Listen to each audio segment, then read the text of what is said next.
up high. Oh! Oh! You wanna dance? You guys go on ahead while I put him out real quick. Thank you for giving me your time. I'm going to start with the most important question, which I think a lot of people won't realize, which is if it was not for American Idol, there might not be you as Reacher. Yeah, that's true. I think I had to go through the musical gauntlet of Paula and Simon, and yeah, I think I mean that was the thing that brought me to LA for the first time. I was just sort of like searching for what to do with my life, and I had a lot of friends tell me to audition for that show. And when I was flown out to LA, I loved the energy of the people that were there. I felt like everybody was like it felt like the stakes for everybody else was like life and death. And I'd never really felt that way before about anything, like everybody just wanted whatever they wanted so bad. And it's the reason I moved out after after my time on the show. I was like, I think I'm gonna go try things out there, just be around artists that like are that hungry and see what that's like. But yeah, that is what brought me to LA.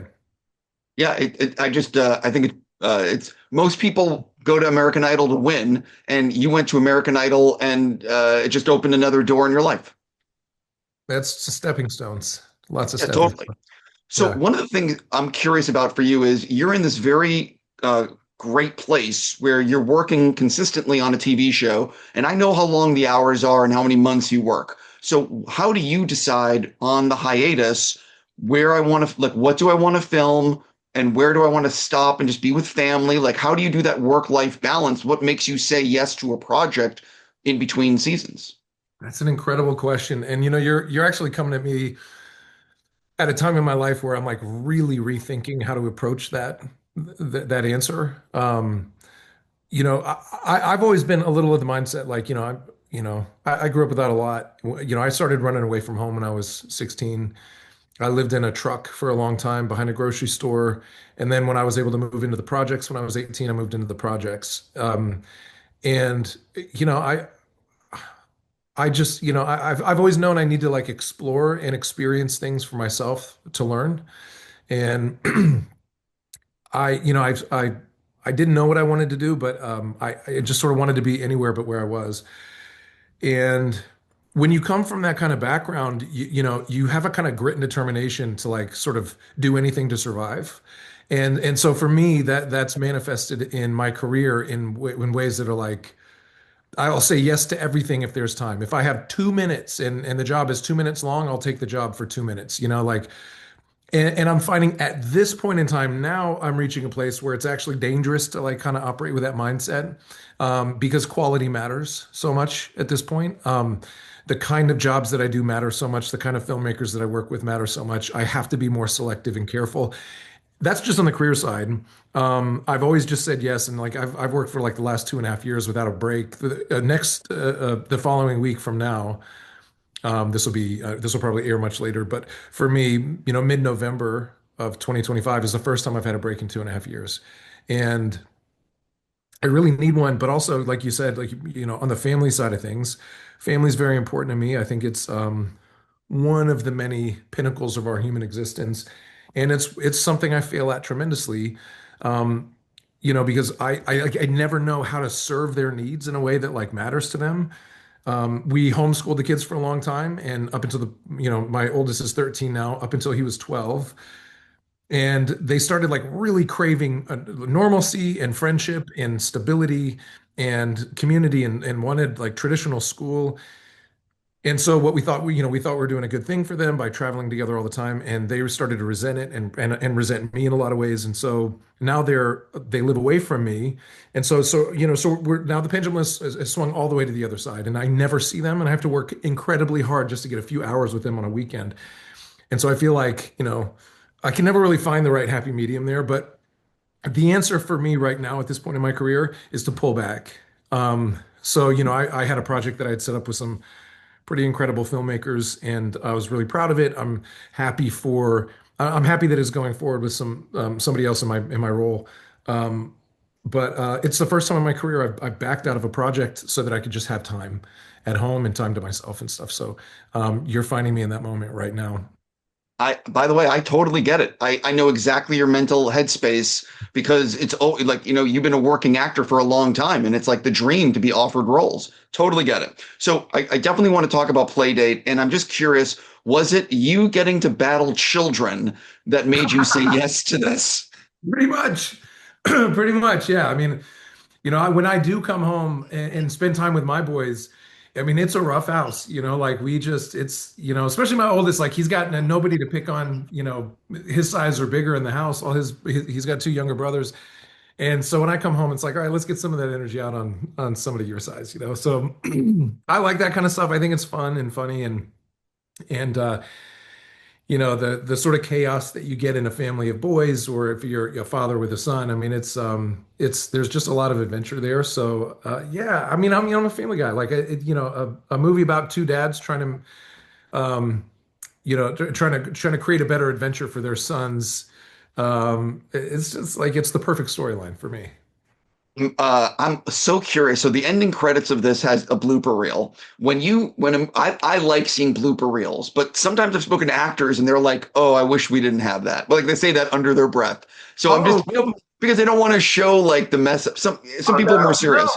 I know, dude. That's to me. I mean, I would almost rather just like forget the movie. Like the blooper reels and the behind the scenes to me, and in my life, and even on like something like Reacher. Our Reacher is like incredibly difficult to make, but. Dude, if you could be a fly on the wall for our process and what we go through to bring that show to people, I mean, I think that's like incredibly interesting. It's a fascinating thing that nobody knows about. And it's the same thing for a comedy, but a comedy is even better because like, it's just people like ultimately you end up like dying laughing all day because the mistakes or where you go or where your ideas take you are usually to a funny place. So I think the blooper reel for this would be hysterical. No, no, it is. I laughed a lot. I definitely want to know. You obviously grew up watching Kevin James, I'm sure at some point. So, what was it actually like sharing the screen with him? Slash, what surprised you about working with him? All good questions. Yeah, I mean, anytime I get to share the screen with these legends, these guys that I grew up with that have carved out an enormous space for themselves, like there's always a bit of a pinch me moment there, and this was no different. You know, I was surprised. Like I remember the first time we met, we met over Zoom, and I couldn't believe how like smart and astute and keen he was on like diving into like what the inner workings of the characters and our work together in the script. Like, I mean, I'm not really surprised by it these days, but a lot of times like there's just this assumption that like comedians don't take their selves or their work very seriously. And it was like I was so impressed by how bright he was.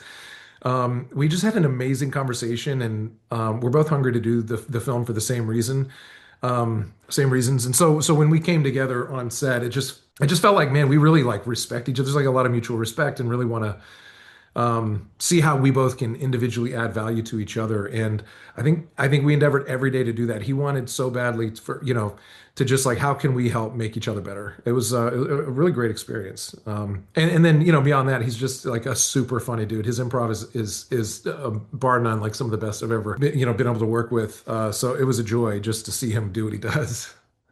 I am like millions of people around the world, a big fan of Reacher. I'm almost out of time with you. I know you're filming the new season right now.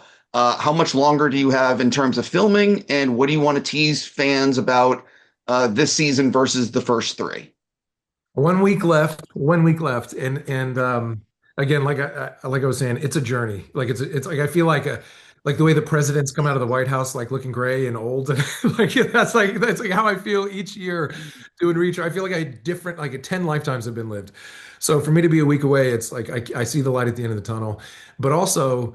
And I'm always one to manage expectations. I want to have a really transparent, authentic, real relationship with my audience, so they really know what to expect and can trust me. And I was panicked coming out of season three because it was so well executed for the audience's experience. I felt like it was so in the wheelhouse for what Reacher is and what that experience should be for audiences.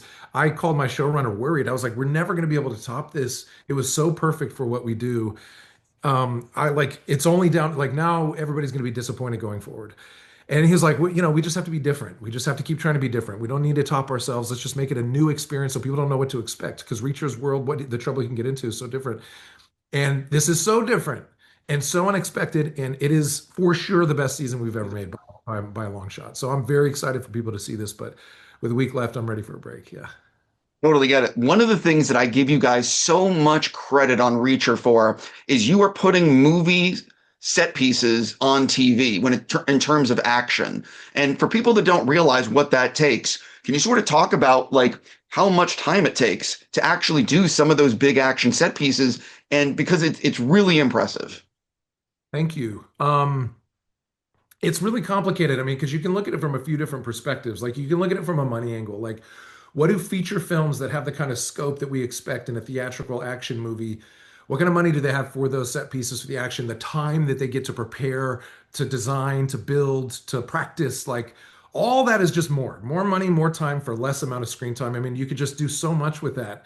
And it's a rat race in TV. I mean, the budgets are so much smaller comparatively to feature films, and yet the expectations, I mean, we're really, especially a lot of features are now streaming for the first time on the same platform. So viewers don't have anything to distinguish between these days. You just expect feature film quality all the time because everybody's a neighbor.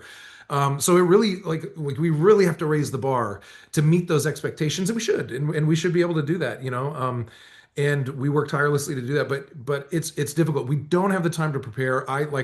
One of the ways this, I'm not like woe is me, but like one of the ways that we make it work is, usually in a feature film you have weeks or months to prep for fights, to learn them, to perfect them, to build, to design. We schedule lunches in our day strictly so that I can go practice our stunt rehearsals and design action. Like I haven't had a lunch all year. I shoot. We're doing one fight, and then I go learn and practice and help design the other one, and then back. It's exhausting, but that's what we have to do in TV to try to like meet those filmic standards and the standards that I have for myself and this IP. But so it's just you got to do a lot more with a lot less time, money, resource, and all that. And that's is what it is. But I think we found a way to execute well. We have a good system in place, and at least for now, it's working. Yeah, I give you guys a lot of credit. I got to stop. I'm just going to say congrats on everything.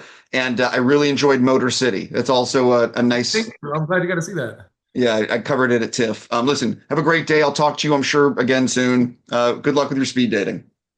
Thank you. Thank you.